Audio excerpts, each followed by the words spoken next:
Shalom. This is an emergency broadcast alert, giving all praises glory to Yahweh Bahashim Yahushai Bahashim Rakakodash, in whom we are in great debt. Double honors to the apostles of Great Millstone who rule well, continue doing so, standing firm in the eyes of terror, who I learned this truth from.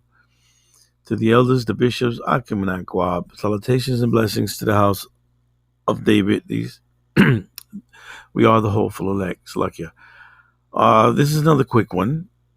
And now, you might have heard, or you've known, or you might have just completely blocked it out. But nevertheless, there is such a law that you're not allowed to eat in transport, like the train, the buses. New York City law prohibits the eating of any kind of consumption in their transport. Now, you might have forgotten this because the signs are not really there anymore. But this is Micah 2, verse 1.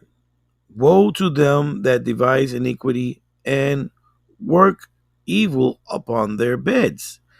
When the morning is light, they practice it, because it is in the power of their hand. I'm going to read it again. Micah 2, verse 1. Woe to them that devise iniquity. Devising iniquity, making a law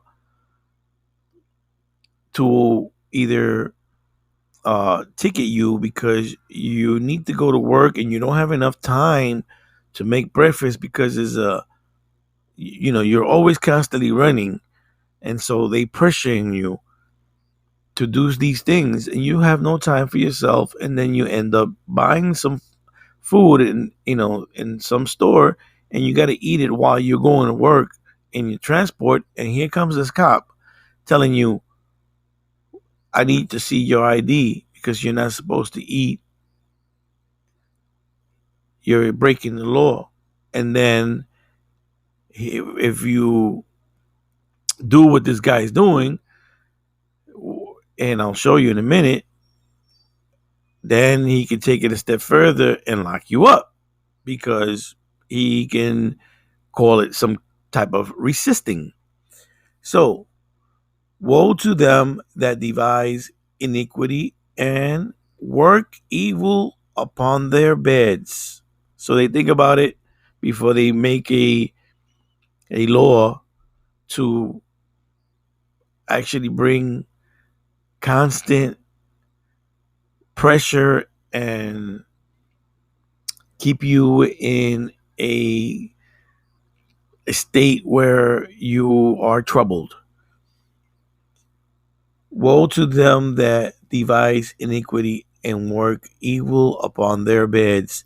When the morning is light, they practice it, because it is in the power of their hands. So they petition and they make these laws and they hand it over to their officials, and then you have these law-abiding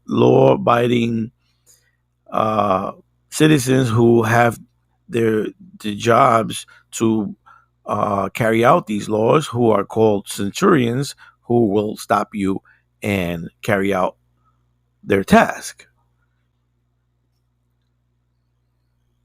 You're eating. Bruh, so what? It's against the law. So what? It's a violation of California law. Bruh, I have the right to detain you.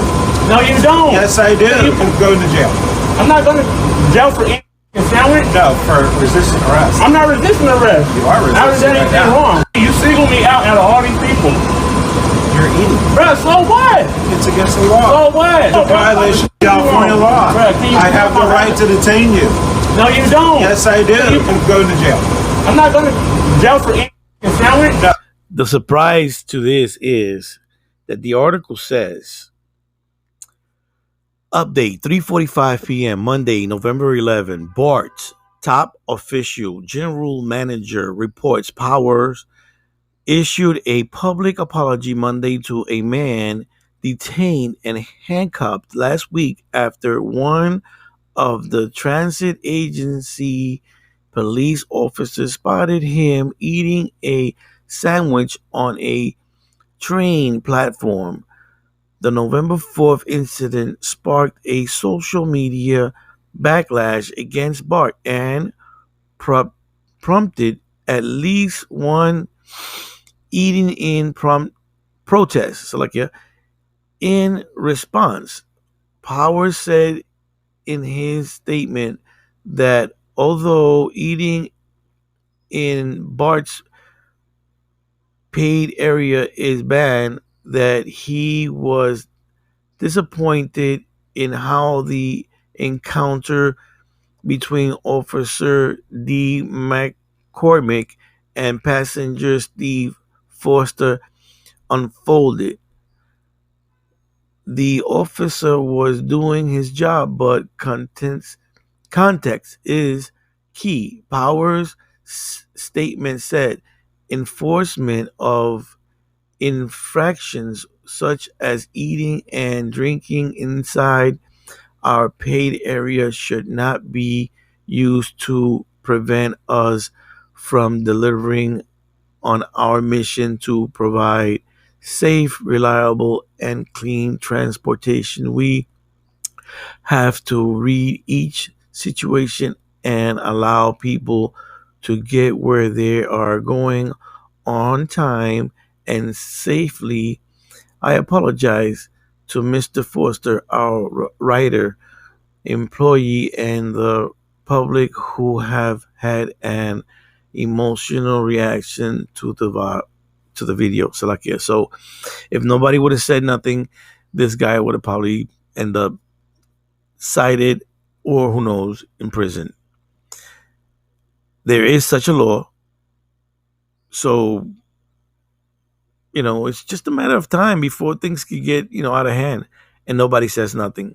So guess what?